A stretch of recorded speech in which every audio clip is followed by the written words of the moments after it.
गुरुभ्यो नमः हरि ओम पूज्याय राघवेन्द्राय सत्यधर्मरताय च भजतां कल्पवृक्षाय नमतां ಕಾಮಧೇನವೇ.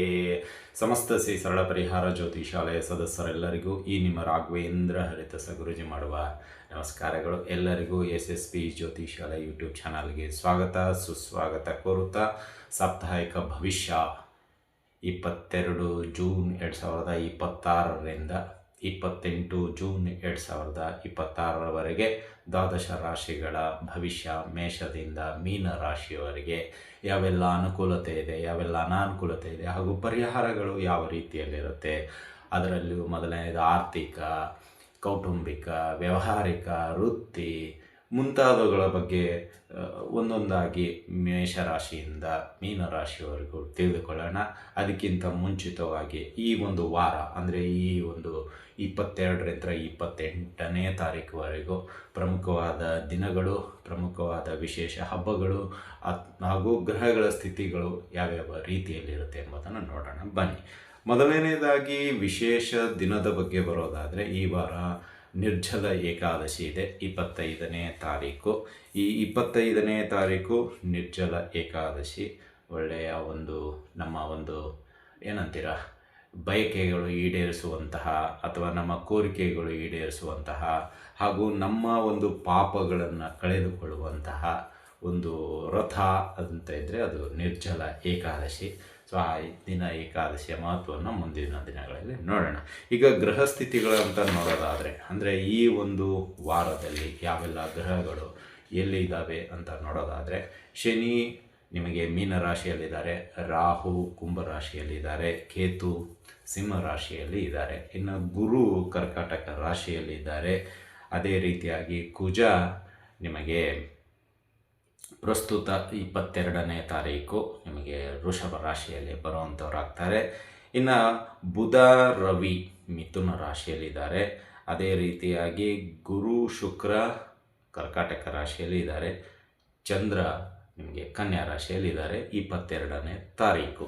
ಇನ್ನು 23ನೇ ತಾರೀಕು ಬದಲಾವಣೆ ಅಂತ ಹೇಳಿದರೆ ಒಂದೇ ಒಂದು ಗ್ರಹ, ಅದು ಬುಧ ಗ್ರಹ ನಿಮಗೆ ಅದು 23ನೇ ತಾರೀಕು ಗೋಚರಿಸುವಂಥದ್ದಾಗುತ್ತೆ.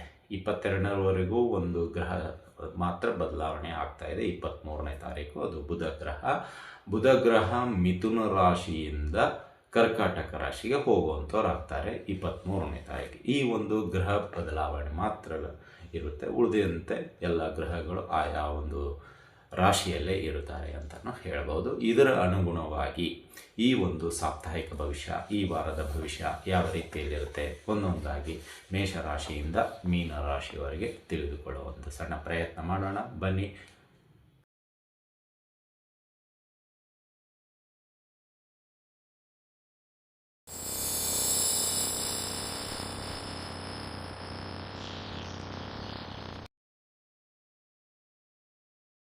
ರಾಶಿಗಳಲ್ಲಿ 11ನೇ ರಾಶಿಯಾಗಿರ್ತಕ್ಕಂತಹ ಕುಂಭರಾಶಿ. ಈ ಕುಂಭರಾಶಿಯವರಿಗೆ ಈ ಒಂದು ಸಾಪ್ತಾಹಿಕ ಭವಿಷ್ಯದಲ್ಲಿ ಅನುಕೂಲತೆ ಏನೋ ಅನಾನುಕೂಲತೆ ಏನೋ ಹಾಗೂ ಪರಿಹಾರಗಳು ಯಾವ ರೀತಿಯಲ್ಲಿರುತ್ತೆ ಎಂಬುದನ್ನು ನೋಡೋಣ.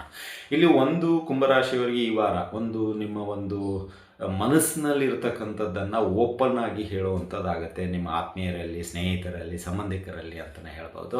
ಕೆಲವು ಸಕಾರಾತ್ಮಕ ವಿಚಾರಗಳನ್ನು ನೀವು ಚರ್ಚಿಸಿ ಮುಂದುವರಿತೀರ, ಅದು ಕೂಡ ತುಂಬ ಒಳ್ಳೆಯದು. ಇನ್ನು ಆರ್ಥಿಕವಾಗಿ ಕೆಲವೊಂದು ವಿಷಯಗಳಿಗೆ ನೀವು ನಿಮ್ಮ ಒಂದು ಕಠಿಣ ನಿರ್ಧಾರ ಈ ಒಂದು ವಾರ ತೆಗೆದುಕೊಳ್ಳುವಂಥದ್ದಾಗತ್ತೆ. ಇನ್ನು ವೃತ್ತಿ ವ್ಯಾಪಾರದಲ್ಲಿ ಕೆಲವೊಂದಿಷ್ಟು ಜವಾಬ್ದಾರಿಗಳು ಮತ್ತು ಏನಂತೀರ ಬೇಡದೇ ಇರೋ ವಿಷಯಗಳಿಂದ ತಲೆ ಬಿಸಿ ಇದೆ, ಅದನ್ನು ನೋಡೋಣ. ಇವೆಲ್ಲವುಗಳನ್ನು ಒಂದೊಂದಾಗಿ ತೆಗೆದುಕೊಳ್ಳೋಣ ಬನ್ನಿ. ಒಂದು ಆರ್ಥಿಕಕ್ಕೆ ಇರ್ತಕ್ಕಂಥ ಅಡ್ಡಿ ಆತಂಕಗಳನ್ನು ಹೇಗೆ ದೂರ ಮಾಡಬೇಕು ಮತ್ತು ಕೆಲವು ವೈಯಕ್ತಿಕ ಸಾಲಗಳಿಂದ ಹೇಗೆ ಮುಕ್ತಿ ಹೊಂದಬೇಕು ಮತ್ತು ಕೆಲವು ಬೇಡದೇ ಇರುವ ಕೆಲಸಕ್ಕೆ ಹೇಗೆ ನಾವು ಅದರ ಜೊತೆ ಹೋಗಬೇಕು, ಇದೆಲ್ಲವನ್ನು ಈ ವಾರ ನೀವು ತುಂಬ ಪ್ರಯತ್ನ ಮಾಡುವಂಥವ್ರಾಗ್ತೀರ. ಅಂದರೆ ಆರ್ಥಿಕವಾಗಿ ಸಡಿಲಿರ್ತಕ್ಕಂತಹ ವಿಚಾರಗಳನ್ನು ನೀವು ಸೀಕ್ರೆಟಾಗಿ ಮೇಂಟೈನ್ ಮಾಡಲು ಇಚ್ಛೆ ಪಡ್ತೀರಾ, ಯಾರ ಜೊತೆನೂ ಡಿಸ್ಕಸ್ ಮಾಡಲು ಹೋಗೋದಿಲ್ಲ ನಿಮ್ಮ ವೈಯಕ್ತಿಕ ವಿಷಯಕ್ಕೆ ಆರ್ಥಿಕವಾಗಿ ಸಂಬಂಧಪಟ್ಟಂತೆ. ಇನ್ನು ಕೌಟುಂಬಿಕವಾಗಿ ಆರ್ಥಿಕವಾಗಿ ಸಂಬಂಧಪಟ್ಟಂಥದ್ದು ಇಡೀ ಕುಟುಂಬದವರ ಜೊತೆ ಡಿಸ್ಕಸ್ ಮಾಡ್ತೀರಾ, ಎಷ್ಟೆಷ್ಟು ಖರ್ಚು ಬರುತ್ತೆ, ನೀವು ಒಪ್ಪಿದರೆ ಅದಕ್ಕೆ ಹೋಗುವಂಥದ್ದಾಗುತ್ತೆ, ಇಲ್ಲದೇ ಇದ್ದರೆ ಮುಂದಿನ ದಿನಗಳಲ್ಲಿ ನೋಡೋಣ ಅಂತ ಹೇಳಿ ಪ್ರಸ್ತಾಪವನ್ನು ನೀವು ಮಾಡುವಂಥವ್ರು ಆಗ್ತೀರಾ. ಒಟ್ಟಿನಲ್ಲಿ ಆರ್ಥಿಕವಾಗಿ ಸ್ವಲ್ಪ ಜಾಗ್ರತೆಯನ್ನು ನೀವು ಈ ವಾರ ವಹಿಸ್ಕೊಳ್ತಾ ಇದ್ದೀರಾ, ತುಂಬ ಸಂತೋಷ. ಇನ್ನು ವೃತ್ತಿ ವ್ಯಾಪಾರದಕ್ಕೆ ನೋಡೋದಾದರೆ ವೃತ್ತಿಯಲ್ಲಿ ಒತ್ತಡ ಇರುತ್ತೆ, ಅಥವಾ ಜವಾಬ್ದಾರಿಗಳು ಜಾಸ್ತಿ ಆಗ್ಬೋದು, ಸವಾಲುಗಳು ಜಾಸ್ತಿ ಆಗ್ಬೋದು, ಕೆಲಸದ ಅವಧಿ ಜಾಸ್ತಿ ಆಗ್ಬೋದು. ಇದರಿಂದ ನಿಮಗೇನಾಗುತ್ತೆ ಅಂದರೆ ಸ್ವಲ್ಪ ಎಲ್ಲೋ ಬೇಜಾರಾಗುತ್ತೆ, ಕತ್ತೆ ದುಡ್ದಂಗೆ ದುಡಿತಾ ಇದ್ದೀವಿ, ಯಾರೂ ನಮಗೆ ಏನಂತೀರ ಸಹಾಯ ಮಾಡ್ತಾ ಇಲ್ಲ ಅನ್ನೋ ಒಂದು ಮನೋಭಾವನೆ ನಿಮ್ಮಲ್ಲಿ ಕುಟ್ಕೊಳ್ತೆ. ಇದಕ್ಕೆ ಕಾರಣ ಅಂದರೆ ನಿಮಗೀಗ 7.5 ಶನಿ ಕೊನೆಯ ಹಂತ ನಡೀತಾ ಇದೆ, ಇನ್ನೇನು ಕೆಲವೇ ತಿಂಗಳಲ್ಲಿ ನಿಮಗೆ ಅದರಿಂದ ಮುಕ್ತಿ ಹೊಂದುತ್ತಾ ಇದ್ದೀರಾ. ಬಟ್ ಇಲ್ಲಿ ಶನಿ ನಿಮ್ಗೆ ಏನು ಮಾಡ್ತಾನೆ ಅಂದರೆ ಕೆಲವು ಕಠಿಣ ಸವಾಲುಗಳನ್ನು ನಿಮಗೆ ಹಾಕ್ತಾನೆ, ಒಡ್ಡುತ್ತಾನೆ. ಅಂದರೆ ನಿಮಗೆ ಅದು ಮಾಡಲು ಕಷ್ಟ ಅಂತ ಅನಿಸುತ್ತೆ, ಬಟ್ ಅದೇ ಕೆಲಸನೇ ಕೊಡ್ತಾನೆ. ನೀವು ಬೇಡ್ಕೊಂಡಿರ್ತೀರ, ಈ ಕೆಲಸ ಬೇಡಪ್ಪ ತಂದೆ, ಅದರಿಂದ ತಪ್ಪಿಸುವಂತ, ಬಟ್ ಶನಿ ನಿಮಗೆ ಅದನ್ನೇ ಮೊದಲನೇ ಪ್ರಾಶಸ್ತ್ಯವಾಗಿ ನೀಡ್ತಾನೆ. ಅಂದರೆ ಭವಿಷ್ಯತ್ ಕಾಲದಲ್ಲಿ ಬಂದರೆ ನೀವು ಏನು ಮಾಡ್ತೀರಾ ಅಂಬೋದನ್ನು ಶನಿ ಇಲ್ಲಿ ನಿಮಗೆ ಅದನ್ನು ಕಲಿಸ್ಕೊಡ್ತಾನೆ. ಹಾಗಾಗಿ ಶನಿದೇವರು ಲೀಲೆ ಯಾರಿಗೂ ಗೊತ್ತಾಗೋದಿಲ್ಲ. ಇರಲಿ, ಸವಾಲುಗಳು ಒಂದು ಪರೀಕ್ಷಾ ರೀತಿಯಲ್ಲಿ ತೆಗೆದುಕೊಳ್ಳಿ, ಅದಕ್ಕೆ ಬೇಕಾದಂತಹ ಒಂದಿಷ್ಟು ಸಮಯವನ್ನು ನಿರ್ಧಾರ ಮಾಡಿಕೊಳ್ಳಿ, ಮತ್ತು ಕೆಲವು ವ್ಯಕ್ತಿಗಳು ಇದಕ್ಕೆ ನಿಮಗೆ ಸಹಾಯ ಮಾಡುವಂಥವ್ರು ಆಗ್ತಾರೆ, ಖಂಡಿತವಾಗಿ ಅವರ ಸಹಾಯವನ್ನು ತೆಗೆದುಕೊಳ್ಳಿ. ಬಟ್ ನಾವು ಹೇಳೋದಿಷ್ಟೇ, ಯಾವುದೇ ವ್ಯಕ್ತಿಯನ್ನು ಕೆಣಕಲು ಹೋಗಬೇಡಿ ಈ ವಾರ ವೃತ್ತಿಯಲ್ಲಿ. ಅಂದರೆ ಅಪಹಾಸ್ಯ ಮಾಡೋದು, ಅವರ ಎತ್ತಿ ಕಟ್ಟುವಂಥದ್ದು, ಅಥವಾ ದೌರ್ಜನ್ಯ ಅಥವಾ ರಭಸವಾಗಿ ಅಥವಾ ವ್ಯಂಗ್ಯವಾಗಿ ಮಾತಾಡುವುದು ದಯವಿಟ್ಟು ಮಾತನಾಡಲು ಹೋಗಬೇಡಿ. ಇಲ್ಲದಿದ್ದರೆ ಏನಾಗುತ್ತೆ ಅಂದರೆ ಈ ಕಠಿಣವಾದ ಕಾರ್ಯಗಳು ಮಾಡಲು ನಿಮಗೆ ಯಾರೂ ಬೆಂಬಲವಾಗಿ ಬರೋದಿಲ್ಲ, ಇದರಿಂದ ತೊಂದರೆಗೆ ನೀವೇ ಸಿಕ್ಕಾಕೊಳ್ತೀರ. ಹಾಗಾಗಿ ಕುಂಭರಾಶಿಯವರು ವೃತ್ತಿಯಲ್ಲಿ ಮಾತ್ರ ತುಂಬ ಸಹಕಾರದಿಂದ ಹೊಂದಾಣಿಕೆಯೊಂದಿಗೆ ಕೆಲಸ ಮಾಡೋದು ತುಂಬ ಉತ್ತಮ. ಇನ್ನು ವ್ಯಾಪಾರದ ವಿಷಯಕ್ಕೆ ಬರೋದಾದರೆ ನಿಮಗೆ ಈ ಒಂದು ವಾರದಲ್ಲಿ ಸ್ವಲ್ಪ ಖರ್ಚುಗಳು ಇರುತ್ತೆ. ಅದೇ ರೀತಿ ಆದಾಯದ ಒಂದು ವಿಷಯಕ್ಕೆ ಬರೋದಾದರೆ ನಿಮಗೆ ಈ ಒಂದು ವಾರ ಆದಾಯ ಪ್ರಮಾಣ ಸ್ವಲ್ಪ ಮಟ್ಟಿಗೆ ಅನುಕೂಲ ಇದೆ, ಬಟ್ ಈ ಖರ್ಚುಗಳು ಇರುತ್ತಲ್ಲ, ಸ್ವಲ್ಪ ತಲೆ ಬಿಸಿ ಮಾಡುವಂಥದ್ದಾಗತ್ತೆ ಈ ವಾರ ಅಂತಲೇ ಹೇಳ್ಬೋದು. ಇನ್ನು ಅದೇ ರೀತಿಯಾಗಿ ಆರೋಗ್ಯ ವಿಷಯಕ್ಕೆ ಬರೋದಾದರೆ ಈ ವಾರ ಸ್ವಲ್ಪ ನಿಮಗೆ ಆರೋಗ್ಯದಲ್ಲಿ ಏರುಪೇರು ಉಂಟಾಗುವಂಥದ್ದಾಗತ್ತೆ. ಅಧಿಕ ಕೆಲಸದ ಒತ್ತಡ ಆಗಿರ್ಬೋದು, ಕೌಟುಂಬಿಕವಾಗಿರತಕ್ಕಂಥ ಸಮಸ್ಯೆಗಳಾಗಿರ್ಬೋದು, ವೈಯಕ್ತಿಕವಾಗಿರತಕ್ಕಂಥ ಸಮಸ್ಯೆಗಳಾಗಿರ್ಬೋದು, ಎಲ್ಲೋ ಸ್ವಲ್ಪ ನಿಮಗೆ ತಲೆ ಬಿಸಿ ಮಾಡುವಂಥ ವಿಚಾರಗಳು ದೀರ್ಘಕಾಲವರೆಗೆ ವಿಚಾರ ಮಾಡುವಂಥದ್ದಾಗತ್ತೆ, ರಿವೈಂಡ್ ಮಾಡಿಕೊಳ್ಳುವಂಥದ್ದಾಗತ್ತೆ. ಆರ್ಥಿಕ ಒಂದಿಷ್ಟು ಸಮಸ್ಯೆಗಳು ನಿಮಗೆ ತಲೆ ಬಿಸಿ ಮಾಡುವಂಥದ್ದಾಗತ್ತೆ. ಇದರಿಂದ ಸ್ವಲ್ಪ ಆರೋಗ್ಯದಲ್ಲಿ ಏರುಪೇರು ಉಂಟಾಗಿ ಒಂದಿಷ್ಟು ತುಂಬ ಏನಂತೀರ ಚಿಂತೆಗೆ ಈಡು ಮಾಡುವಂತಹ ಒಂದಿಷ್ಟು ಸಮಸ್ಯೆಗಳು ನೀವು ತಂದುಕೊಳ್ತೀರ ಕುಂಭರಾಶಿಯವರು ಅಂತಲೇ ಹೇಳ್ಬೋದು. ಇನ್ನು ಕೌಟುಂಬಿಕವಾಗಿ ನೋಡೋದಾದರೆ ಒಂದಿಷ್ಟು ಭಿನ್ನಾಭಿಪ್ರಾಯಗಳ ಜೊತೆಗೆ ಸಹಕಾರನೂ ಇರುತ್ತೆ. ಬಟ್ ಈ ಆರೋಗ್ಯ ವಿಷಯಕ್ಕೆ ಬಂದಾಗ ನೀವು ಆಡಿರ್ತಕ್ಕಂತಹ ಮಾತುಗಳು ಅವರು ಅದೇ ರೀತಿ ವರ್ತನೆ ಮಾಡುವಂಥದ್ದಾಗಿರುತ್ತೆ. ಇದರಿಂದ ಮನಸ್ಸಿಗೆ ಭಾಳ ಬೇಜಾರಾಗುತ್ತೆ ನಿಮಗೂ ಅವರಿಗೂ.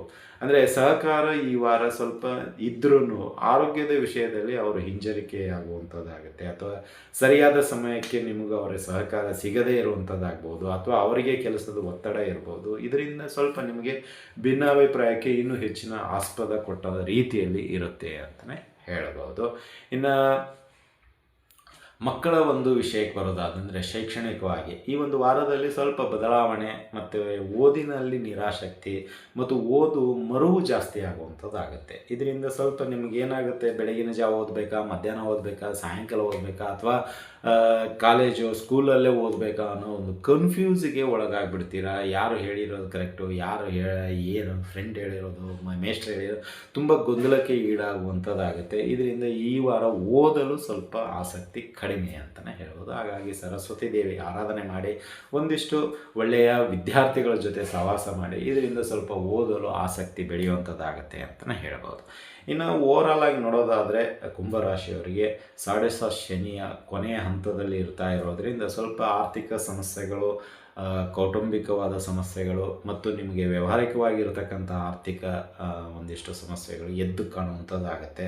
ಮತ್ತು ವಾದ ವಿವಾದಗಳಲ್ಲಿ ಆ ಕಡೆ ಈ ಕಡೆ ಆಗುವಂಥದ್ದು ಇರುತ್ತೆ. ಹಾಗಾಗಿ ಸ್ವಲ್ಪ ನೀವು ಈ ವಾರ ಸಾಧ್ಯವಾದಷ್ಟು ಮೌನವಾಗಿ ಸಾಧ್ಯವಾದಷ್ಟು ಬ್ಯಾಲೆನ್ಸ್ ಮಾಡೋದು ತುಂಬ ಉತ್ತಮ ಅಂತಲೇ ಹೇಳ್ಬೋದು. ಇನ್ನು ಪರಿಹಾರದ ವಿಷಯಕ್ಕೆ ಬರೋದಾದರೆ ಶನಿದೇವರ ಆರಾಧನೆ ಮಾಡಿ, ಶನಿದೇವರ ಸೇವೆ ಮಾಡಿಸಿ, ಶನಿದೇವರ ಒಂದು ದೇವಸ್ಥಾನದಲ್ಲಿ ವಾಲಂಟಿಯರ್ ಆಗಿ ಏನಾದರೂ ಒಂದಿಷ್ಟು ಕೆಲಸಗಳನ್ನು ಮಾಡಿ, ಇದರಿಂದ ಶನಿದೇವರು ನಿಮಗೆ ಒಳ್ಳೆಯ ಮಾರ್ಗದರ್ಶನ ಅಥವಾ ಒಳ್ಳೆಯ ಸಹಕಾರ ನೀಡುವಂಥದ್ದಾಗತ್ತೆ, ಅಥವಾ ನಿಮ್ಮ ಒಂದು ಕೆಲಸ ಕಾರ್ಯಗಳಿಗೆ ಸುಲಭವಾಗಿ ನಡೆಯುವಂಥ ಆಶೀರ್ವಾದ ಕೂಡ ಸಿಗುವಂಥದ್ದಾಗತ್ತೆ ಅಂತಲೂ ಹೇಳಬಹುದು. ಇನ್ನು ಬ್ರಾಹ್ಮಣರಿಗೆ ಈ ಒಂದು ವಾರ ನೀವು ದಾನ ಮಾಡುವಂಥದ್ದಿದ್ದರೆ ನೀವು ಸಾಧ್ಯವಾದಷ್ಟು ನೀಲಿ ಬಟ್ಟೆಯನ್ನು ದಾನವಾಗಿ ನೀಡಿ, ಇದರಿಂದ ನಿಮಗೆ ಒಳ್ಳೆಯ ಭವಿಷ್ಯ ಈ ವಾರದಲ್ಲಿ ಸಿಗುವಂಥದ್ದಾಗುತ್ತೆ ಅಂತಲೇ ಹೇಳ್ಬೋದು. ಇದಾಗಿತ್ತು ಈ ವಾರದ ಸಾಪ್ತಾಹಿಕ ಭವಿಷ್ಯ ಕುಂಭರಾಶಿಯವರು. ಈ ಭವಿಷ್ಯ ನಿಮ್ಗೆ ಇಷ್ಟ ಆಗಿದ್ದರೆ ಲೈಕ್ ಮಾಡಿ, ಜಾಸ್ತಿ ಇಷ್ಟ ಆಗಿದ್ದರೆ ಶೇರ್ ಮಾಡಿ, ಹಾಗೂ ನಮ್ಮ SSP ಯೂಟ್ಯೂಬ್ ಚಾನಲನ್ನು ಸಬ್ಸ್ಕ್ರೈಬ್ ಮಾಡೋದನ್ನು ಮಾತ್ರ ಮರಿಬೇಡಿ ಅಂತ ಹೇಳ್ತಾ ಇಲ್ಲಿ ವಿಷಯ ಮುಗಿಸ್ತಾ ಇದ್ದೀವಿ.